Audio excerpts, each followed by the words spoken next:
नमस्कार महाराष्ट्र, सकाळचे 8 वाजतायत. या बुलेटिनमध्ये आपलं स्वागत आहे. मी आकांक्षा जावडेकर आणि बुलेटिनची सुरुवात एका मोठ्या बातमीनं. मुंढव्यातल्या जमिनीची खरेदी विक्रीची नोंदणी करणाऱ्या अधिकाऱ्यानं ती कशी केली हे तपासायला हवं होतं, असं अजित पवार यांनी म्हटलंय. मात्र पार्थ पवारांच्या कंपनीनं केलेल्या या व्यवहाराबाबत कामाच्या व्यापामध्ये लक्ष देता आलं नाही, ही वस्तुस्थिती आहे, असं अजित पवारांनी म्हटलंय.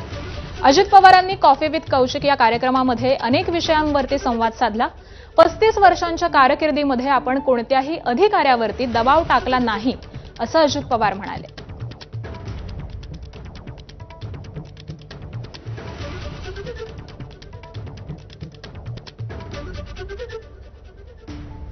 त्याचं काल परत एक्सटेन्शन त्या समितीनं मागितलंय. त्याचा रिपोर्ट चौकशीचा हा पूर्ण होतच नाहीये.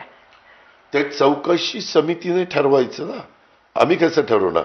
उद्याच्याला तुम्हाला चौकशी समितीचं एखादा इन्चार्ज केलं तर तुम्ही ती चौकशी करत असताना तुम्हाला बऱ्याचदा अशा प्रकारच्या चौकशा करत असताना त्याच्या खोलात जात, कारण एक तर मी जी माहिती थोडीफार घेतली त्या जमिनीची खरेदी विक्रीच होत नाही.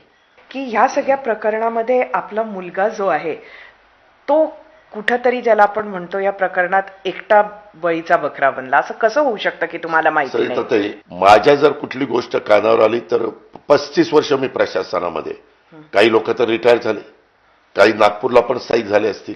तुम्ही नागपूरला आहे, त्यांना जाऊन फक्त विचारायचं की अजित पवारच्या बरोबर तुम्ही प्रशासनात काम केलं, त्या माणसाची कामाची पद्धत कशी आहे? एखादं चुकीचं काम आलं तर ते काम तुम्ही केलंच पाहिजे असा त्यांनी दबाव कधी तुमच्यावर आणलाय का? मी जर ते माहिती असतं तर मी कसं होऊन दिलं असतं? तर पुण्यातल्या रखडलेल्या प्रकल्पांवरती देखील अजित पवारांनी तोफ डागली आहे. सरकारनं निधी देऊन देखील